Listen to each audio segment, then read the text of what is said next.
Most welcome friends, हमारे YouTube channel NJ motive पर आपका तहे दिल से हार्दिक स्वागत, अभिनंदन। आपके इंटर्नशिप की डायरियों के लिए मैं लगातार आपको अच्छे से अच्छी डायरी उपलब्ध करवाने की कोशिश कर रहा हूं। समय लग रहा है, इसके लिए माफ़ी चाहूँगा, लेकिन अभी मैं लेकर आया हूं पर्यावरण अध्ययन के 4 लेसन प्लान की एक छोटी सी वीडियो जो आपके लिए मददगार होगी। अपने दोस्तों के साथ शेयर कर दें। वीडियो अच्छा लगे तो लाइक करें, अपने दोस्तों के साथ शेयर करें। और वीडियो में अगर आप कुछ त्रुटियां पाते हो या कोई अन्य वीडियो चाहते हो तो कमेंट करें। अपनी समस्याओं का समाधान जल्द से जल्द किया जाएगा। दोस्तों, अगर यूट्यूब चैनल एनजे मोटिव पर पहली बार आए हो तो यूट्यूब चैनल को सब्सक्राइब करके बेल आइकन को प्रेस कर दीजिए, ताकि आने वाले हर एक लेटेस्ट वीडियो का नोटिफिकेशन आप तक सबसे पहले पहुँचे। तो पर्यावरण अध्ययन के 4 जो पाठ्य योजनाएँ लेसन प्लान हमने आपको प्रोवाइड करवाए हैं इस वीडियो में, वो हैं यातायात, जल, ऋतुएँ, जड़ और पत्ती। तो देख लीजिए एक बार कि आपको किस प्रकार इन पर लेसन प्लान तैयार करने हैं। तो पहला है यातायात पर सामान्य उद्देश्य लिख देंगे। जन सामान्य के जीवन पर पर्यावरण के प्रभाव को समझाना, छात्रों को पर्यावरण के प्रति आकर्षित करना, छात्रों में पर्यावरण के प्रति रुचि उत्पन्न करना। विशिष्ट उद्देश्य हो जाएंगे, छात्र यातायात के नियमों को जान पाएंगे, हाल ही में आए यातायात के संकेतों को समझ पाएंगे, छात्र यातायात के नियमों का प्रयोग दैनिक जीवन में कर सकेंगे।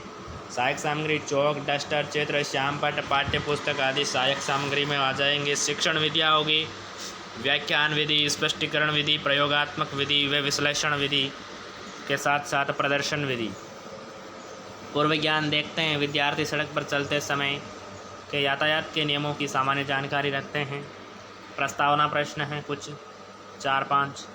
देखिएगा, छात्राध्यापक का पहला प्रस्तावना प्रश्न है कि बच्चों, आपके घर में कौन कौन सी गाड़ियां हैं? तो छात्र जवाब देते हैं बाइक, स्कूटर, कार आदि। सेकंड क्वेश्चन, ये सब कहाँ चलती है? तो छात्र जवाब देते हैं सड़क पर। थर्ड, सड़क पर हमें किस ओर चलना चाहिए? तो छात्र छात्रा एक्टिविटी में जवाब मिलता है बाईं ओर। ये सब बातें किन नियमों के अंतर्गत आती हैं? तो ये यातायात के नियमों के अंतर्गत आ जाती हैं। पांचवा, यातायात के नियमों से हमें और क्या जानकारी मिलती है? तो ये एक समस्यात्मक प्रश्न है। ये प्रश्न सुनकर छात्र छात्रा मौन हो जाते हैं, साइलेंस हो जाते हैं। उद्देश्य कथन देखो बच्चों, आज हम सभी यातायात के नियम पाठ का विस्तार पूर्वक अध्ययन करेंगे। अगला देखो प्रस्तुतिकरण अपने पाठ्य योजना की। इस पाठ्य योजना का प्रेजेंटेशन पढ़ रहा हूँ दोस्तों। तो इससे पहले अगर आपने यूट्यूब चैनल को अब तक सब्सक्राइब नहीं किया है तो एनजे मोटिव यूट्यूब चैनल को सब्सक्राइब कर लें। तो प्रेजेंटेशन में देखो शिक्षण बिंदु हो जाएंगे, छात्राध्यापक कथन है, विद्यार्थी क्रिया, शिक्षण विधा या विधि और श्यामपट्ट कार्य। तो शिक्षण बिंदु में देखो कि यातायात के नियम शिक्षण बिंदु हैं। तो नियम, छात्राध्यापक कुछ नियम बताते हैं, जैसे सड़क पर हमेशा बाईं ओर चले, चौराहे पर लाल बत्ती देखकर रुके, पीली बत्ती जलने पर तैयार रहे, हरी बत्ती जलने पर चौराहा पार करें, सड़क पार करने से पहले दाएं बाएं अच्छे से देख ले,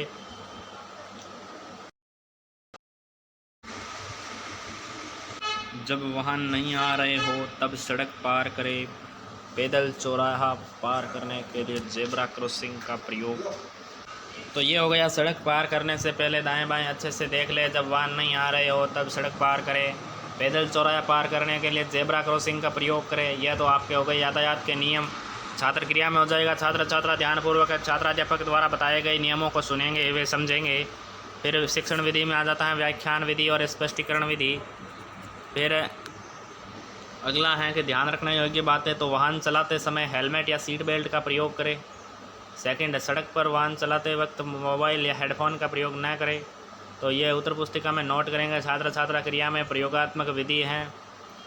थर्ड देख लीजिए, यातायात के संकेत व चिन्ह। तो आदेशात्मक चिन्ह किस प्रकार होते हैं? ये चिन्ह आदेशात्मक होते हैं, इनका आकार गोल व रंग लाल और नीला होता है। तो छात्र छात्रा इन चिन्हों को देखेंगे, वे समझेंगे। तो ये प्रदर्शन विधि व विश्लेषण विधि में आ जाते हैं। और श्यामपट्ट कार्य में आप इस प्रकार के चिन्ह बनाकर बता सकते हो। जैसे हमने चिन्ह बनाए हैं, आदेशात्मक चिन्ह हैं तो रास्ता दीजिए, प्रवेश निषेध। सूचनात्मक चिन्ह है, प्राथमिक उपचार केंद्र, अल्पाहार। चेतावनी चिन्ह, दाएं मोड़, बाएं मोड़, संकरा पुल, आगे रास्ता चौड़ा है। पुनरावृत्ति प्रश्न हो जाएंगे। किन चिन्हों का आकार आयताकार होता है? चौराहे पर लाल बत्ती हमें क्या संकेत देती है? मूल्यांकन प्रश्न। यातायात के किन्हीं 3 नियमों को बताए। किस चिन्ह का आकार त्रिकोणीय होता है? गृह कार्य। बाइक या स्कूटर चलाते समय किन किन बातों का ध्यान रखना है?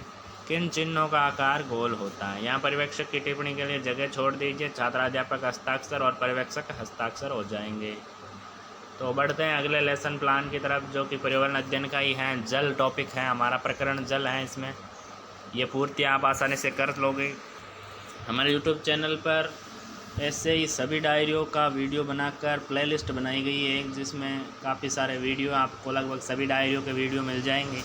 सामान्य उद्देश्य देखो, विद्यार्थियों के सम्मुख जल के महत्व पर प्रकाश डालना, पर्यावरण अध्ययन विषय के प्रति रुचि बढ़ाना, विद्यार्थियों में जल संरक्षण के गुण को विकसित करना, बच्चों को जल की आवश्यकता समझाना। विशिष्ट उद्देश्य हो जाएंगे। पाठ अध्ययन के बाद बच्चे जल को परिभाषित करने में सक्षम होंगे। छात्र जल का उचित प्रयोग करेंगे, वे उसे व्यर्थ में नहीं बहाएंगे। छात्र अपने घर में अन्य लोगों को भी जल संरक्षण का महत्व बता पाएंगे। बच्चे जल संरक्षण को तकनीकी व वैज्ञानिक विधियों पर विचार कर सकेंगे। सहायक सामग्री चौक, डस्टर, श्यामपट्ट, चार्ट, विद्यालय स्थित जल भवन, पाठ्य पुस्तक हो गई। पूर्व ज्ञान, विद्यार्थी जल के संबंध में स्थानीय जानकारी रखते हैं।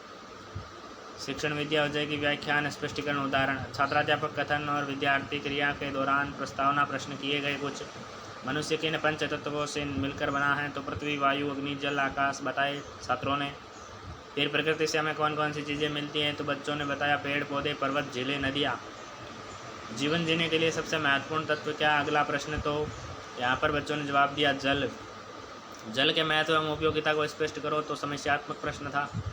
उद्देश्य कथन के साथ अध्ययन का शुरुआत किया गया। बच्चों, आज हम जल के महत्व उपयोगिता को बताएंगे, पढ़ाएंगे, वे समझेंगे। दोस्तों, इस लेसन प्लान का प्रेजेंटेशन इस प्रकार करेंगे। शिक्षण बिंदु, छात्राध्यापक कथन, छात्र क्रिया, शिक्षण विधि, श्यामपट्ट कार्य। तो शिक्षण बिंदु हो जाएगा जल। छात्राध्यापक कथन, जल एक महत्वपूर्ण नवीकरणीय प्राकृतिक संसाधन है। भूपृष्ठ का 3/4 भाग अर्थात 3/4 भाग जल से ढका है, इसलिए इसे जल ग्रह कहना उपयुक्त है। छात्र छात्रा ध्यानपूर्वक सुनेंगे। व्याख्यान, शिक्षण विधि और ब्लैक बोर्ड पर हम लिख देंगे जल का महत्व व उपयोगिता। फिर है जल की महत्ता, उपयोगिता। तो इसमें लिखेंगे छात्राध्यापक कथन में कि दैनिक कार्यों से लेकर कृषि में और विविध उद्योगों में जल का उपयोग किया जाता है। जल जीवन के लिए इतना महत्वपूर्ण संसाधन है कि ये मुहावरा प्रचलित है कि जल ही जीवन है। सभी छात्र छात्रा ध्यानपूर्वक सुनेंगे, वे समझेंगे स्पष्टीकरण विधि। फिर श्यामपट्ट कार्य में कठिनता निवारण हेतु श्यामपट्ट का उपयोग करेंगे। कुछ बच्चों को कुछ शब्द समझ में नहीं आए, उनका कठिनता निवारण हेतु श्यामपट्ट उपयोग किया गया। जल के स्रोत, पृथ्वी पर 3/4 हिस्सा जल होने के कारण जल की उपलब्धता तो है, लेकिन इसका एक बड़ा भाग समुद्री जल का है जो कि खारा है। जल की उपलब्धता हमें कुओं, तालाबों, नदियों व झीलों से होती हैं। सभी छात्र छात्रा ध्यानपूर्वक सुनेंगे, वे समझेंगे। और उदाहरण विधि हो गई इसमें शिक्षण विधि। और श्यामपट्ट पर एक प्रश्न पूछा जाएगा, बच्चों आपके घर तक जल कहाँ से व कैसे पहुँचता है पता लगाओ। पुनरावृत्ति प्रश्न, कुछ पृथ्वी के कितने प्रतिशत भाग पर जल हैं? जल के कौन कौन से स्रोत हैं? दैनिक जीवन में जल का क्या उपयोग है? मूल्यांकन प्रश्न, आपके घर में जल का उपयोग किन किन कार्यों हेतु किया जाता है? पृथ्वी के 3/4 भाग पर जल होने के बावजूद ऐसा क्यों कहा जाता है कि पानी बचाओ या जल संरक्षण करो? गृह कार्य प्रश्न, वर्षा जल संग्रहण की पद्धति का चित्र बनाकर जल के उपयोग व प्रकृति पर 10 लाइनें लिखो। पर्यवेक्षक की टिप्पणी, हस्ताक्षर छात्राध्यापक, छात्र हस्ताक्षर पर्यवेक्षक, यहाँ पर जगह छोड़ देनी है आपको। थर्ड लेसन प्लान होगा ऋतु एवं मौसम से संबंधित। सामान्य उद्देश्य, विद्यार्थियों की पर्यावरण शिक्षा के प्रति रुचि उत्पन्न करना। विद्यार्थी पर्यावरण शिक्षा के तथ्यों का ज्ञान प्राप्त कर सकेंगे। विद्यार्थी तर्क शक्ति, कल्पना शक्ति आदि का विकास कर सकेंगे। विद्यार्थी अपने वातावरण में घटित घटनाओं को पहचान सकेंगे। विशिष्ट उद्देश्य देखो, छात्र छात्रा ऋतुओं के बारे में जान पाएंगे, मौसम के बदलने की प्रक्रिया को समझेंगे, ऋतुओं का मनुष्य व जीव जंतुओं पर पड़ने वाला प्रभाव समझ पाएंगे, एक ऋतु के बाद दूसरी ऋतु आने का क्रम जान पाएंगे। विद्यार्थी विभिन्न वस्तुओं के बारे में जान सकेंगे। सहायक सामग्री लपेट, श्यामपट्ट, कलर, चौक, डस्टर, संकेतक, विभिन्न मौसम को प्रदर्शित करने वाला चार्ट, पाठ्यपुस्तक आदि। शिक्षण विधि, व्याख्यान विधि, स्पष्टीकरण विधि, पूर्व ज्ञान। विद्यार्थी मौसम व ऋतुओं के बारे में सामान्य जानकारी रखते हैं। प्रस्तावना प्रश्न की छात्राध्यापक द्वारा पूछा गया कि हम सूती वस्त्र किस मौसम में पहनते हैं, तो बच्चों ने जवाब दिया गर्मी के मौसम में। हम ऊनी वस्त्र किस मौसम में पहनते हैं, तो छात्र छात्रा जवाब देते हैं सर्दी के मौसम में। हम बरसाती वस्त्र किस मौसम में पहनते हैं, तो वर्षा के मौसम में। आप मौसम के बारे में क्या जानते हैं, इस सवाल पर छात्र छात्राएं साइलेंट हो जाते हैं। ये समस्यात्मक प्रश्न है। उद्देश्य कथन देखो बच्चों, आज विभिन्न मौसमों से संबंधित मौसम नामक पाठ का अध्ययन करेंगे। अगला हो जाएगा प्रेजेंटेशन। इस प्लान का प्रेजेंटेशन कुछ इस प्रकार होगा। शिक्षण बिंदु, छात्राध्यापक क्रियाएं, छात्र छात्रा क्रिया, शिक्षण विधि, श्यामपट्ट कार्य। शिक्षण बिंदु हो जाएगा पाठ का वाचन, वर्षा आई हो गई वगैरह, ये वाचन हो जाएगा। छुट्टी हो गई, छुट्टी। हमारे देश में मुख्यतः 3 ऋतुएं होती हैं, वर्षा, शरद, ग्रीष्म। इन सभी को प्रकृति व मानव पर अलग अलग प्रभाव पड़ता है। ये हो गया छात्राध्यापक क्रिया में। छात्र छात्रा क्रिया, ध्यानपूर्वक सुनेंगे, पाठ को पढ़ेंगे। शिक्षण विधि, स्वर वाचन हो गई, व्याख्या विधि हो गई। फिर श्यामपट्ट कार्य में वर्षा, मुख्यतः 3 ऋतुएं होती हैं, वर्षा, शरद, ग्रीष्म। फिर सेकंड शिक्षण बिंदु हो जाएगा वर्षा ऋतु।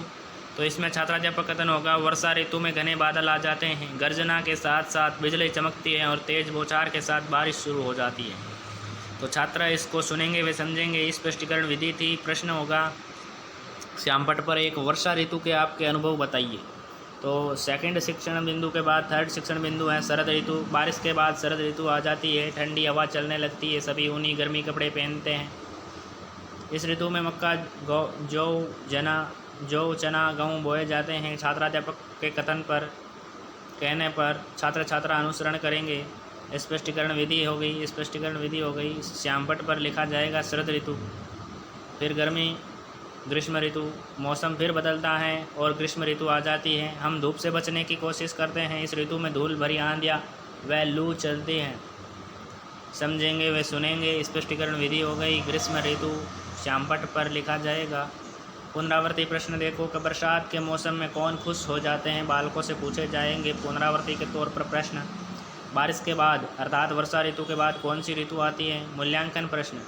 हम धूप से किस ऋतु में बचना चाहते हैं, रबी की फसल किस ऋतु में बोई जाती है। गृह कार्य प्रश्न, किस ऋतु में सूर्य देरी से निकलता है, किस ऋतु में ठंडी हवाएं चलती है। सभी ऋतुओं का चित्र मॉडल बनाओ। आपको सबसे अच्छी कौन सी ऋतु लगती है। पर्यवेक्षक की टिप्पणी हो जाएगी। छात्राध्यापक हस्ताक्षर और हस्ताक्षर पर्यवेक्षक के हो जाएंगे। चौथी पाठ योजना देखो, जड़ और पत्ती। तो इस पाठ योजना को अच्छे से करेंगे कंप्लीट। और हमारा 4 पाठ योजनाओं का ये वीडियो आपको कैसा लगा दोस्तों ज़रूर बताना। विद्यार्थियों में पर्यावरण के प्रति रुचि उत्पन्न करना। सामान्य उद्देश्य विद्यार्थियों के बौद्धिक विकास को बढ़ाना, विद्यार्थियों की तार्किक शक्ति का विकास करना, विद्यार्थियों को दैनिक जीवन में पर्यावरण का महत्व बताना। विशिष्ट उद्देश्य देखो, पौधों के महत्व को समझाएंगे, पौधों के संरक्षण की भावना जगाएंगे, प्रकृति से जुड़ाव होगा, बच्चे पेड़ों की पत्तियों व जड़ों का हमारे जीवन में होने वाले उपयोग को जान सकेंगे। सहायक सामग्री चौक, डस्टर, विद्यालय की वाटिका, लपेट, श्यामपट्ट, संकेतक आदि। शिक्षण विधियाँ, व्याख्यान विधि, प्रश्नोत्तर विधि, प्रयोगात्मक विधि। पूर्व ज्ञान, विद्यार्थियों को पेड़ पौधों की सामान्य जानकारी है। प्रस्तावना प्रश्न, क्रम संख्या अनुसार छात्राध्यापक कथन और छात्र क्रिया होगी। कथन में हो जाएगा क्या आपने पौधे व उनके भाग, पत्तियाँ, तने, जड़ें देखी हैं। तो इसमें जवाब देंगे छात्र हाँ। इनके अलावा और कौन कौन से पौधे के भाग देखे हैं, तो आंसर आएगा पत्तियाँ, फूल, फल आदि। इसके बाद अगला प्रश्न होगा पौधे का कौन सा भाग या हिस्सा ज़मीन के ऊपर होता है, तो फल, फूल, तना, पत्ती आदि। अगला प्रश्न, पौधे का कौन सा हिस्सा ज़मीन के अंदर होता है, तो जड़। फिर जड़ कितने प्रकार के होते हैं, यहाँ पर बालक मौन हो जाते हैं। यह समस्यात्मक प्रश्न है। उद्देश्य कथन होगा छात्रों आज हम पौधे में पाई जाने वाली विभिन्न प्रकार की जड़ों व पत्तियों के प्रकारों के बारे में अध्ययन करेंगे। प्रस्तुतिकरण प्रेजेंटेशन देखो, शिक्षण बिंदु, छात्राध्यापक कथन, छात्र छात्रा क्रिया, शिक्षण विधि, श्यामपट्ट कार्य। तो शिक्षण बिंदु होगा जड़, पौधे के जमीन के अंदर पाया जाने वाला भाग जड़ कहलाता है। यह छात्राध्यापक कथन है। जड़ का प्रमुख कार्य होता है पौधे को सीधा खड़ा रखना व पौधे को जमीन से पानी तथा पोषक तत्व प्रदान करना। छात्र छात्रा क्रिया में हो जाएगा। विद्यार्थी ध्यानपूर्वक छात्राध्यापक के व्याख्यान को सुनेंगे। शिक्षण विधि व्याख्यान विधि हो जाएगी। श्यामपट्ट कार्य हो जाएगा। जड़ के कार्य हेडिंग लगा देंगे। जड़ के प्रकार फिर तो जड़ दो प्रकार की होती हैं, रेशेदार व मूसला जड़। विद्यार्थी अपनी कार्य पुस्तिका में समझते हुए नोट करेंगे। स्पष्टीकरण विधि है और श्यामपट्ट कार्य पर जड़ों के प्रकार ऐसी हेडिंग लग जाएगी। रेशेदार जड़ या मूसला जड़ व मूसला जड़। तो रेशेदार जड़ में एक मुख्य जड़ ने होकर अनेक शाखाएं होती है, जैसे कि चित्र में दिखाया गया है। इसी प्रकार मूसला जड़ में एक मुख्य जड़ होती है। चित्र में आप देख रहे होंगे। श्यामपट्ट पर आपको इस प्रकार के चित्र बना देने हैं। चित्र प्रदर्शन शिक्षण विधि हो जाएगी। छात्र छात्रा क्रिया चित्र को ध्यानपूर्वक देखेंगे वे अंतर समझेंगे। पुनरावर्ती प्रश्न का जड़ किसे कहते हैं, इसके प्रकार बताओ। रेशेदार व मूसला जड़ों में अंतर बताओ। मूल्यांकन प्रश्न। आपने कौन कौन से पौधों की पत्तियां व जड़ें देख रखी हैं। उन पौधों को लिखिए जिनके कोई पानी नहीं देता फिर भी वे हरे भरे हैं। गृह कार्य प्रश्न। जड़ों के प्रकारों पर चार्ट बनाइए, तैयार कीजिए। एक प्रोजेक्ट फाइल में आपके वातावरण में पाए जाने वाले पेड़ पौधों की पत्तियों का संग्रह कर उनके बारे में लिखो। पर्यवेक्षक की टिप्पणी को आप खाली छोड़ दोगे। इसमें छात्राध्यापक हस्ताक्षर और हस्ताक्षर पर्यवेक्षक हो जाएंगे। तो ये थे आपके पर्यावरण अध्ययन के 4 पाठ योजनाओं का वीडियो। कैसा लगा ज़रूर बताएं कमेंट बॉक्स में। अपने दोस्तों के साथ शेयर करें और वीडियो अच्छा लगा तो लाइक करें। दोस्तों मिलते हैं अगले वीडियो में जल्द ही। वीडियो देखने के लिए धन्यवाद, शुक्रिया। जय हिंद, जय भारत।